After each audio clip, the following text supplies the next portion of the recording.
Actually কংগ্ৰেছৰ নিজৰ চৰিত্ৰ তেওঁলোকে সময়ে সময়ে একচুৱেল চৰিত্ৰটো যিমানে তেওঁলোকে ভদ্ৰ মুখা পিন্ধিব নোখোজে কিয় তেওঁলোকৰ নিজৰ চৰিত্ৰটো সময়ে সময়ে ৰাইজে প্ৰত্যক্ষ কৰে। আজি সাংবাদিক বন্ধুসকলক আমি সকলোৱে সন্মান কৰোঁ। গণতন্ত্ৰৰ চতুৰ্থ স্তম্ভ আৰু এটা টকশ্ব অনুষ্ঠানত ইভেন বিজেপিৰ হৈ মই নিজে বহুবিলাক টকশ্বত পাৰ্টিচিপেট কৰোঁ আৰু টকশ্বত সাংবাদিকসকলে বা এংকৰে কেতিয়াবা আমাকো যথেষ্টখিনি কথা কয়, আমাৰ বিৰুদ্ধেও কয়, চৰকাৰৰ বিৰুদ্ধেও কয় এংকৰৰ। কিন্তু কথাটো এনেকুৱা ধৰণৰ, আমি যিহেতু এটা সাংবাদিকসকলৰ এইটো ধৰ্ম, তেওঁলোকে প্ৰশ্ন কৰা তেওঁলোকৰ ধৰ্ম, উত্তৰ আমি দিয়াটো আমাৰ ধৰ্ম।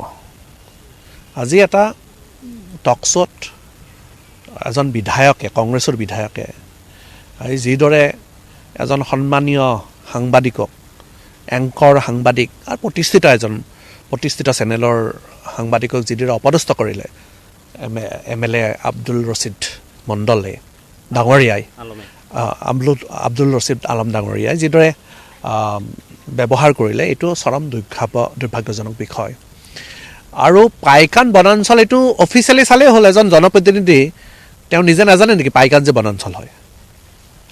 এজন জনপ্ৰতিনিধিয়ে তেওঁ অসমখনৰ ভৌগোলিক পৰিসীমাটো জানিব লাগে, নিজৰ অঞ্চল তাতে, আৰু নিজৰ অঞ্চলত কোনটো ফৰেষ্ট ৰিজাৰ্ভ হয়, কোনটো বনাঞ্চল হয়, এই কথাখনে তেওঁ নিজে এজন জনপ্ৰতিনিধি নিজে জানিব লাগে।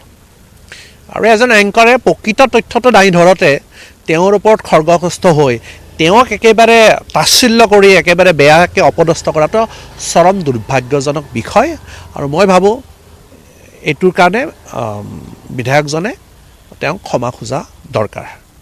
আৰু এইটো একচুৱেলি এটা কংগ্ৰেছৰে চৰিত্ৰ। কংগ্ৰেছে মাজে মাজে এনেকুৱা ধৰণৰ অপমানসূচক মন্তব্য অকল সাংবাদিক বন্ধুসকলে নহয়, বিভিন্ন সময়ত বিভিন্নজন ব্যক্তিক কৰে। আৰু এইটো প্ৰকৃত, তেওঁলোকে যিমানে ভদ্ৰ মুখা নিপিন্ধক কিয়, প্ৰকৃত চৰিত্ৰ তেওঁলোকৰ মাজে মাজে ওলাই পৰে।